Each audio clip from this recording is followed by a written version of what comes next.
question is going to go into length of sessions. So what do you all think is the ideal length for a webinar session? Ariana, we'll start with you. Yeah, great question. And speaking of, we only have so much time.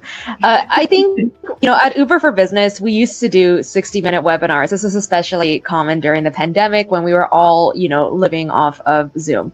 But that said, I think for us to be smarter with both our speakers' time and our time as well as our audience's time, we started focusing on 30-minute webinars. As I was mentioning earlier with the heroes that are college professors and them creating, 60-minute lectures on a regular basis, you can still get a lot of content out in 10 to 15 minutes. But I think a lot of us are used to 30-minute meetings. So that's why we tend to simulate our webinars to take a similar amount of time. Steph, what do you think?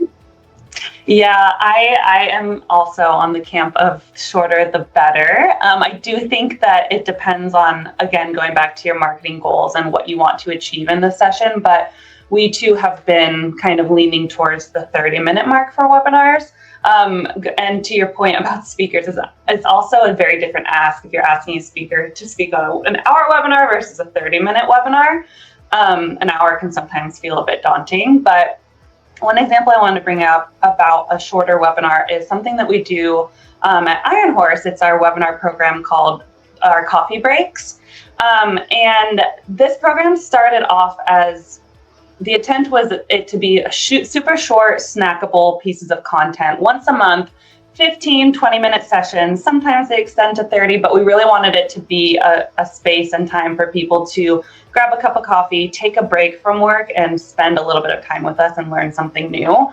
And that has resonated really well because, again, you don't have to block off a huge chunk of your schedule because I know, as we all know, we're all super busy, have lots of meetings going on. So it's nice when you can kind of sprinkle in some short learnings with your audience if that's something that resonates well with them. Meetings are definitely the name of the game here at Uber. So also being really intentional with folks' time is something that comes to mind for us a lot.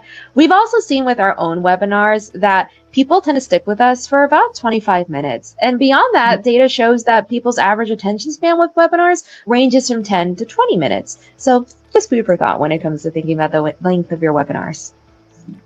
Yeah, I will double click on that one because we're actually about getting ready to launch our 2024 webinar benchmark report. And one of our findings was the average drop off time is about 30 minutes when you look across our data set.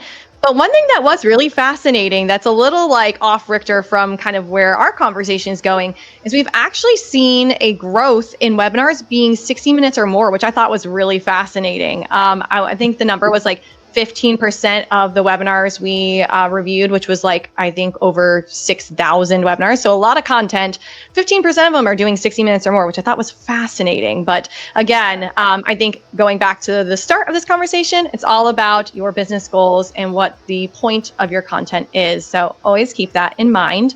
So we've talked about session length. So now I want to talk about topics. How do you pick topics based on your audience's need? Ariana, what are your thoughts here? Yes. So I personally, as a marketer, I think it's balancing between what we want to say as a company versus what your audience actually wants to hear, or even how they want to hear from you. So some things that we keep in mind, B2B is human too. Nobody wants to be sold to. It also doesn't have to be stuff you're boring.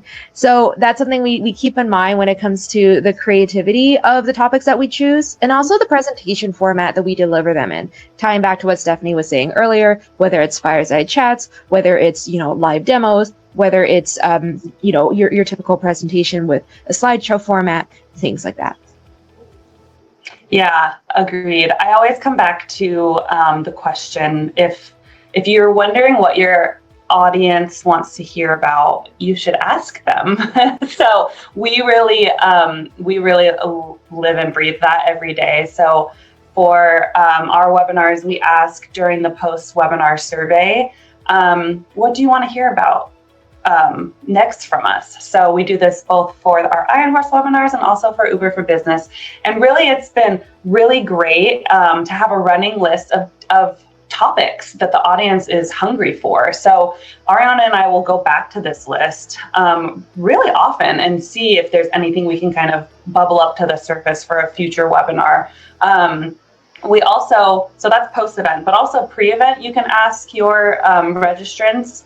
We include a field on the form, the registration form, that asks, what questions do you have for our speakers? So it could be on a certain topic, the topic of that said webinar.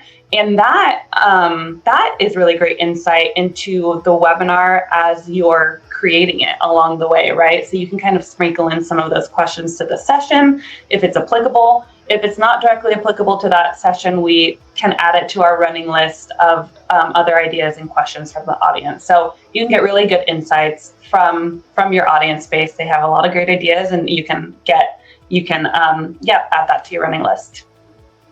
And a shout out to the Iron Horse team as well. Like what Stephanie was saying, whether it's a post-webinar survey or when folks are registering, asking them if they have any questions for our speakers, that was testament to their expertise. I actually hadn't even thought of that, but I thought it was a brilliant addition because I'm very data driven. So taking into account what people are saying pre or post webinar on what they want to hear, what their questions are, also keeping in mind what's happening in the market. And of course, what are our customers asking us about?